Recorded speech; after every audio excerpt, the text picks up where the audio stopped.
edhe çmimin ndërkombëtar Iconic Woman Award në Dubai. Po flas për ambasadorën e vullnetit të mirë, Elvana Shalon. Më lejoni ta përshëndes fillimisht. Elvana, si të kam e dashur? Përshëndetje nga Prishtina.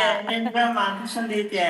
Urime dashur për këtë çmim dhe për këtë vlerësim tjetër ndërkombëtar. Faleminderit shumë.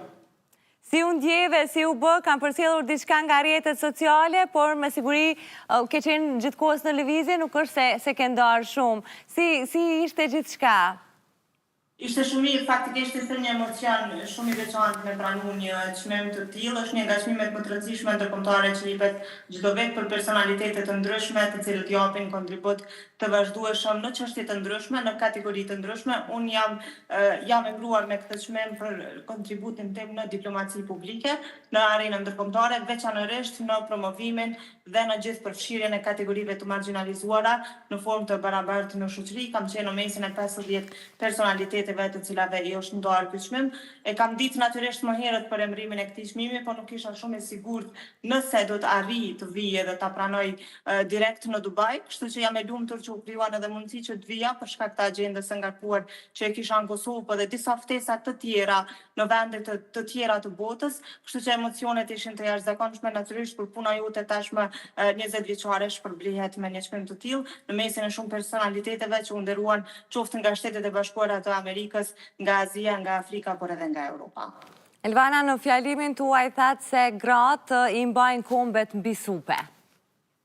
Është e vërtet. Realisht unë e thash edhe gjatë fjalimit që unë jam rritur me faktin se si gratë kanë arritur të bëjnë ndryshime të jashtëzakonshme në shoqëri, natyrisht duke ardhur nga një vend që ka dalë nga lufta e mizershme, do të thoja, ku edhe kemi pasur shumë humbje të jetëve të grave të ndryshme, por që ato gratë të cilat kanë jetuar dhe kanë qenë kontribuese në shoqëri civile kanë arritur që të thyejnë barriera të shumta dhe kanë arritur që të shtyjnë shumë procese të rëndësishme përpara. Kam përmendur këtu veçanërisht presidentën e parë femër zonin Atifete Ahjaga, Edita Tahirin, krye negociatorën, Igor Rugova, Feride Rushiti, të cilat kanë bërë kthesa të jashtëzakonshme sa i përket respektimit të drejtave të njerëzit në Kosovë, kështu që e kam tekstuar që natyrisht kam pasur modele të shumta për të ndjekur, për të arritur sot edhe unë këtu ku jam, natyrisht edhe për të dhënë kontributin tim në këto çështje të rëndësishme, sidomos në integrimin e barabartë të kategorive të ndjeshme në shoqëri, për çka edhe më është ndarë ky çmim në shenjë falënderimi për gjithë kontributin, por mbi të gjitha edhe për promovimin